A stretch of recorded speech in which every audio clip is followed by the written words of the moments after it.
tu es quelqu'un et tu es à l'église, est-ce qu'un jour tu peux te relever encore demander pardon à Dieu? Je ne sais pas si Dieu va tolérer, va accepter. Il est miséricordieux. Je ne dis pas qu'il est méchant.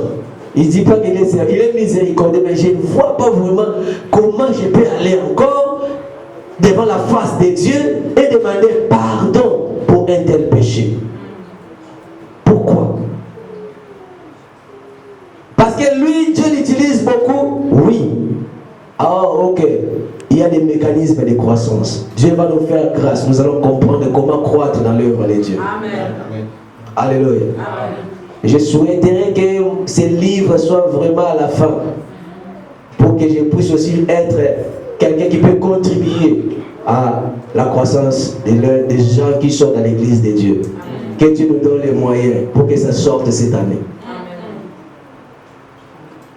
Bien-aimé, il y a encore toujours le même troisième point, la poursuite de l'amour de l'argent. C'est quelqu'un qui poursuit l'amour de l'argent, c'est quelqu'un qui est en quelque sorte en idolâtrie. Donc quand tu cherches l'argent à coup sûr à tout prix, tu es en idolâtrie. Et tu es ennemi de Dieu. Quelqu'un qui est idolâtre est ennemi de Dieu. Alléluia.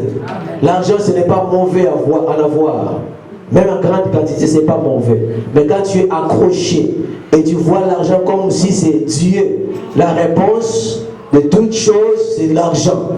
La réussite, c'est l'argent. La santé, c'est l'argent. Dieu est oublié. Dieu ne prend pas plaisir à de telles choses. Et aussi, il y a ce qu'on appelle pratique des vices sexuels, comme homosexualité, comme l'impudicité, la pornographie. Le livre de 1 Corinthiens chapitre 6, verset 9. Qu'est-ce que la Bible a dit? Les homosexuels, les impudiques n'hériteront pas quoi?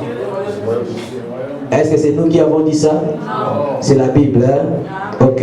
Donc, la pratique des vices sexuels. L'impudicité, c'est avoir la relation hors. Et l'homosexualité, c'est le vice contre nature. Femme avec femme, homme avec homme. Ça, c'est ce que Dieu n'accepte pas. Et il a dit comme cela, quelqu'un peut perdre facilement le royaume des cieux. Et nous qui sommes ici présents, nous comprenons quand même les, entre guillemets, les croyants qui approuvent. Alors prions seulement, ayons la compassion et que Dieu puisse sauver son peuple. Alléluia. Amen. Dieu ne nous demande pas d'être juge, mais avoir la compassion pour prier pour les autres. Amen. Amen. 1 Corinthiens chapitre 6, verset 9. Là, vous pouvez retirer. Voilà. On peut lire ça rapidement. Quelqu'un qui a trouvé peut lire rapidement, s'il vous plaît. J'ai lu au nom de Jésus. Amen. Ne savez-vous pas que les injustes n'hériteront point le royaume de Dieu? Ne vous y trompez pas, ni les débauchés, ni les idolâtres, ni les adultères, ni les efféminés, ni les homosexuels, ni les voleurs, ni les cupides, ni les ivrognes, ni les outrageux, ni les ravisseurs n'hériteront le royaume de Dieu. Ok. Ici, vous avez une liste qui est prolongée. Vous pouvez comprendre que tel péché, Dieu ne l'accepte pas. Vous en avez les références, vous pouvez continuer à lire ça à la maison. Donc, on est dans les saluts, mais on peut facilement aussi perdre les saluts. Et nous sommes en train de voir qu'est-ce qu'il ne faut pas faire pour ne pas perdre les saluts. Est-ce que vous êtes là? Amen. Vous pouvez aussi ajouter Romains chapitre 14, verset 13, par rapport au troisième point toujours. Et 1 Timothée, Romains chapitre 14, verset 13, je répète. 1 Timothée chapitre 6 verset 10. Vous pouvez noter cela par rapport à ce que nous avons énuméré comme point dans le troisième point. Alors là, vous pouvez lire ça à la maison, comme c'est un séminaire, c'est vraiment un enseignement. Alors, le quatrième point, c'est être sous le leadership d'un dirigeant égaré. S'endoctriner aux enseignements dont la source d'inspiration ne provient pas du Saint-Esprit. S'endoctriner aux enseignements dont la source d'inspiration ne provient pas du Saint-Esprit. Quand on dit s'endoctriner, donc tu es derrière un leader qui est sorcier, un leader qui n'est pas de Dieu, et tu t'endoctrines dans ce qu'il prêche comme message qui ne vient pas du Saint-Esprit. Vous savez, quand tu reçois un autre évangile, tu reçois un autre Jésus. Quand tu reçois un autre évangile, tu reçois un autre esprit. Donc tu n'as pas l'esprit de Dieu, tu n'as pas le véritable Jésus. Alors si tu n'as pas le véritable Dieu, où? Il n'y a pas au milieu. Il n'y a pas de... On dit il y a droite, il y a les gauches. Ici, les partis politiques de la France, on dit comment? Et les centres, non. Et aussi les gens du centre, non? On les appelle qui? Les centristes, voilà. Donc, auprès de Dieu, il n'y a pas de centristes. Il y a seulement la droite ou la gauche. Alors, si tu n'es pas chez Jésus, automatiquement tu es chez l'autre. Même si tu es conscient ou bien tu es ignorant, mais si tu n'es pas en Jésus, conscient ou ignorant, tu es chez l'autre. Si tu acceptes un autre évangile, tu acceptes un autre Jésus. Tu acceptes un autre évangile, tu acceptes un autre esprit. Et quand tu es endoctriné dans des messages dont l'inspiration ne vient pas du Saint-Esprit, les inspirations de l'ennemi, et tu es dans cette doctrine-là, mais tu peux perdre facilement ton salut aussi. Alléluia. Amen.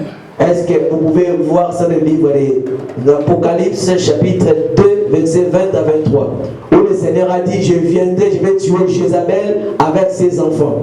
Quand il a dit ses enfants, il ne s'agit pas des enfants qu'il a mis au monde, il s'agit de ses adeptes. Est-ce que vous suivez? Amen. Quand Dieu a dit, je viendrai, si Jézabel ne se répand pas, je viendrai, je vais le mettre sur le lit des afflictions, et lui et ses enfants, je vais les tuer. Ce n'était pas les enfants biologiques, c'était les enfants spirituels. C'était ses adeptes, ceux qui étaient des suiveurs de sa doctrine. C'est ceux-là dont le Seigneur a dit, je viendrai, je peux les tuer, je peux les détruire. Donc vous avez les références, vous pouvez lire ça à la maison. Donc Apocalypse chapitre 2, verset 20 jusqu'au verset 23. Vous pouvez lire aussi les livres de 1 Jean chapitre 4, verset 1. Où la parole de Dieu dit, jugez les esprits pour le voir s'il y a des dieux ou il ne l'est pas. Il faut juger, tu viens à l'église, c'est bien, tu suis les enseignements de tous les serviteurs de Dieu à l'internet, c'est bien, mais jugez les esprits. Amen. Si le jugement n'est pas là, tu vas embrasser toutes sortes de doctrines. Jugez les esprits, si c'est l'esprit de Dieu ou pas. Et pour juger les esprits, il suffit d'avoir une certaine... Oh my God! C'est important de juger les esprits. Parce que si tu es serviteur de Dieu, lorsque tu vas prêcher par l'Esprit de Dieu. Amen. C'est pourquoi la parole de Dieu déclare dans le livre de 1 Jean, dans l'épître de 1 Jean, que l'onction enseigne. Donc c'est l'Esprit qui donne les facultés de prêcher. Amen. C'est l'inspiration. Donc l'apôtre Jean voulait parler de l'inspiration. Donc lorsque le prédicateur se met à parler, il est soutenu, il tire la source des paroles par rapport à l'onction du Saint-Esprit.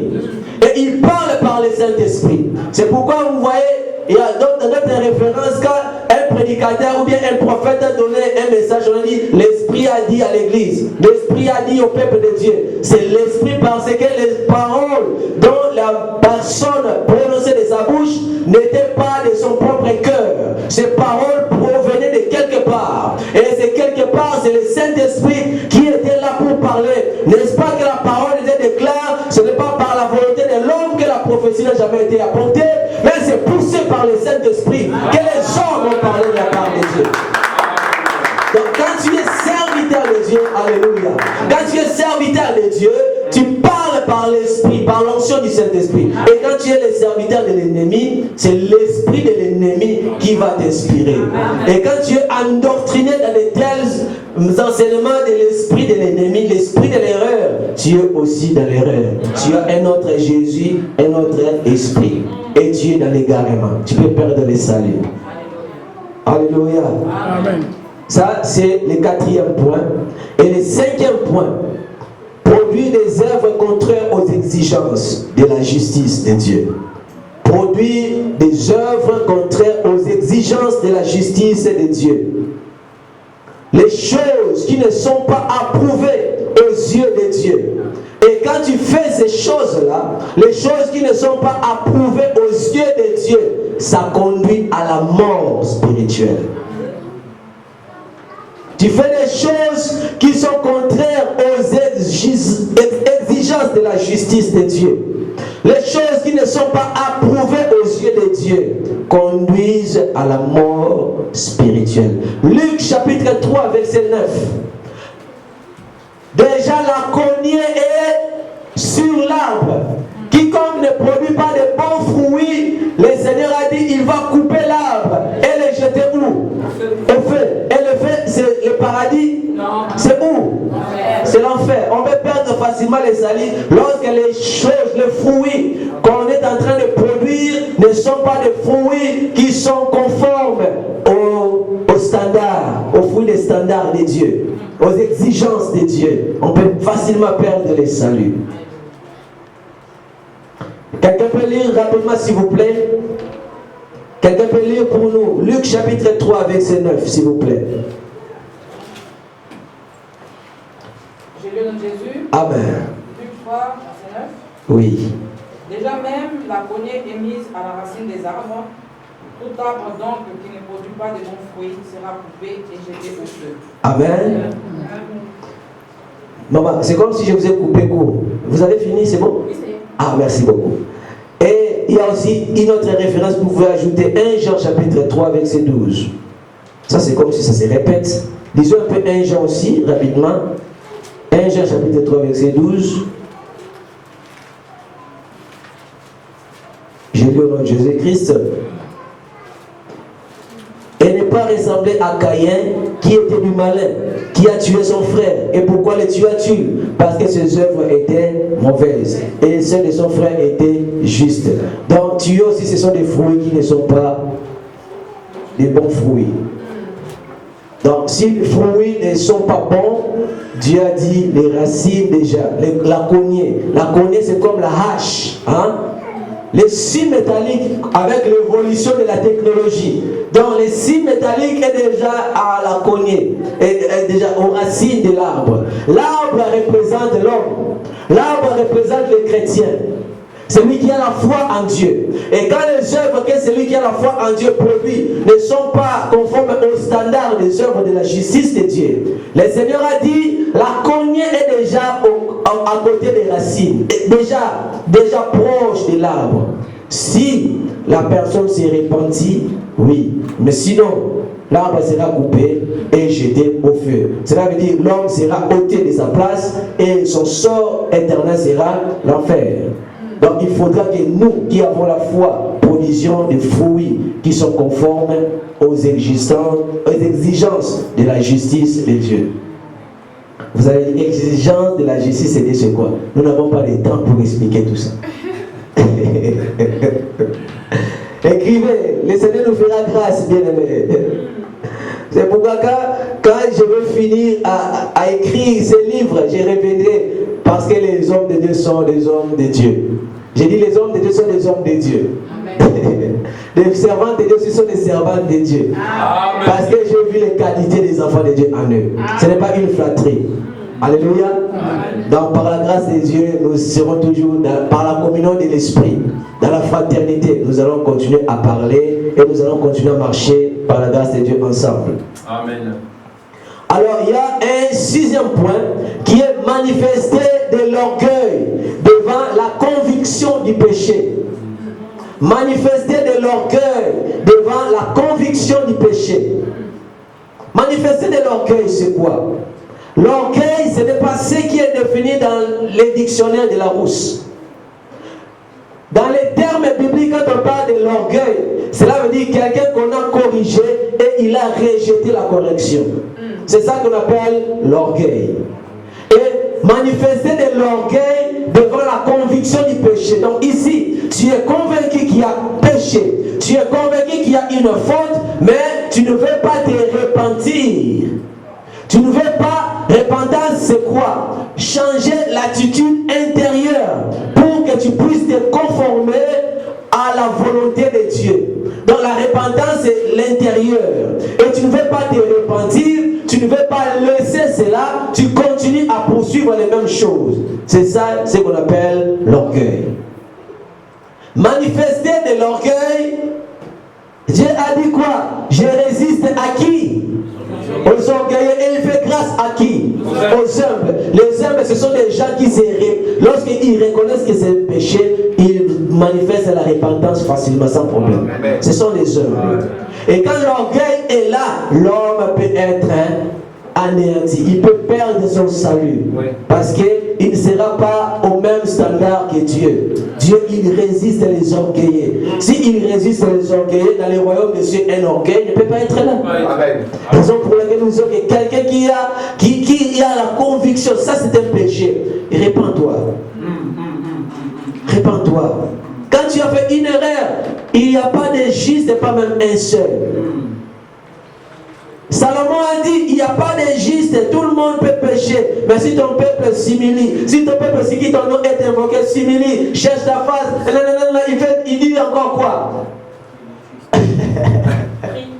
Qu'il prie. Et il renonce à cela. Lorsqu'il tourne ses regards vers toi, fais quoi Seigneur? Pardonne. Et fais encore quoi? Oh. Un chronique, hein, c'est ça? Ou bien deux chroniques. Deux chroniques, voilà. Si ton peuple sur qui ton nom est invoqué, s'humilie, prie, cherche ta face et détourne de ces mauvaises pensées. Ce qui est clé dans ces versets, c'est détourner de ces mauvaises pensées. C'est détourner, c'est ça la repentance. Donc tu changes l'attitude intérieure pour que tu puisses te conformer aux exigences de Dieu. Pour que tu puisses te conformer au modèle de Dieu. Pour que tu puisses te conformer au standard de Dieu. Ce que Dieu veut, c'est ça, l'attitude de l'humilité. Le contraire de l'orgueil. C'est ce que Dieu demande à son peuple pour avoir le libre cours au salut. Jacques chapitre 4 verset 6. Et toujours dans ce même point, on peut noter encore le manque de révérence à Dieu ou bien le non-respect aux choses saintes. Manque de révérence à Dieu, le non-respect aux choses saintes. Jacques chapitre 4 verset 6. Quelqu'un qui a trouvé paix, rapidement lire pour nous s'il vous plaît. La parole de Dieu dit, il accorde au contraire une grâce plus excellente. C'est pourquoi l'Écriture dit, Dieu résiste aux orgueilleux, mais il fait grâce aux humbles. Amen. Alors, nous avons énuméré les 6 points. Dans d'autres points, on aurait à voir beaucoup de points, mais d'autres points, on a fait encore en sorte que ça soit un peu gonflé. Donc les 6 points, avec les sous-points, vous pouvez retenir. Mais il y a ce que le Seigneur demande. Qu'est-ce que nous pouvons faire pour garantir notre salut?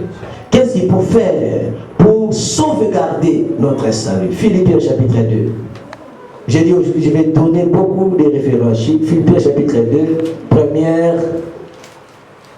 Il y a 2 points ici. Qu'est-ce qu'il faut faire pour maintenir le salut? Il y a 2 points. Mais le premier point, Philippiens chapitre 2, verset 12. Philippiens chapitre 2, verset 12. Quelqu'un qui a trouvé peut lire pour nous. Je lis au nom de Jésus-Christ.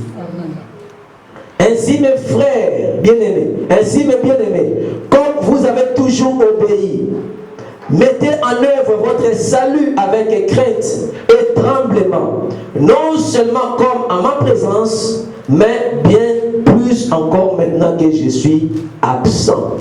Alléluia.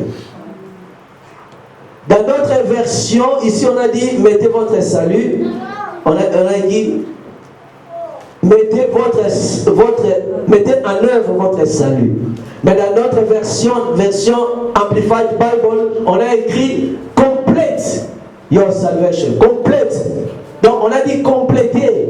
Donc pour que le salut soit maintenu, complété, pour que le salut soit garanti, il faudra que la personne puisse marcher devant Dieu avec respect, avec tremblement, bien-aimé. Avec crainte et tremblement. Nous sommes ici au standard de Louis II. Donc on a dit avec crainte et tremblement. Et quand on dit crainte et tremblement, ça signifie quoi? La crainte avec tremblement, c'est ce que j'ai dit au départ. Il faudra avoir une position devant Dieu. Et cette position, c'est la position de révérence. Quand Dieu parle, nous ne sommes pas au même niveau que Dieu. Il faudra que nous puissions être comme cela. Il faudra que nous recevions la parole de Dieu comme cela, avec une révérence. Quand on dit une révérence, c'est un respect. En quelque sorte, vous savez les mamans de Banyanga. Est-ce que vous comprenez les mamans de Banyanga? Quand ils saluent, est-ce qu'il y a des Banyanga ici? Je ne sais pas. Les mamans de Bakongo, lorsqu'elles saluent, elles font comme ça. Et c'est ce qu'on appelle révérence et respect. Avec crainte. Donc quelqu'un qui a la crainte, c'est quelqu'un qui n'agit plus librement de ses aptitudes. Donc quand il a la crainte, tu as la crainte de quelqu'un, tu ne vas pas agir librement. Donc tu seras toujours maintenu à la ligne dont la personne va tracer pour toi. Et Dieu, quand nous avons la crainte devant lui, il faudra une certaine révérence. Il faudra une certaine courbette comme cela en recevant ses instructions. Sinon, on va s'habituer à Dieu. Sinon, on va trouver que Dieu est devenu comme notre ami. La parole de Dieu déclare, alors que le Seigneur est en train de tarder, il y avait une sentinelle qui surveillait la maison, mais il faisait n'importe quoi. Et quand le maître de la maison est rentré, il a trouvé dans l'ivrognerie, il a trouvé en train de battre ses servantes. Alors Dieu a dit, de telles sentinelles seront boutées dehors. Donc Dieu est en train de dire aussi, comme il est en train de tarder, nous devons continuer à avoir la révérence comme nous en avions au départ. Il ne faut pas changer. Il ne faut pas s'habituer au bénéfice du salut. Trouver comme si l'église est devenue normale, on peut faire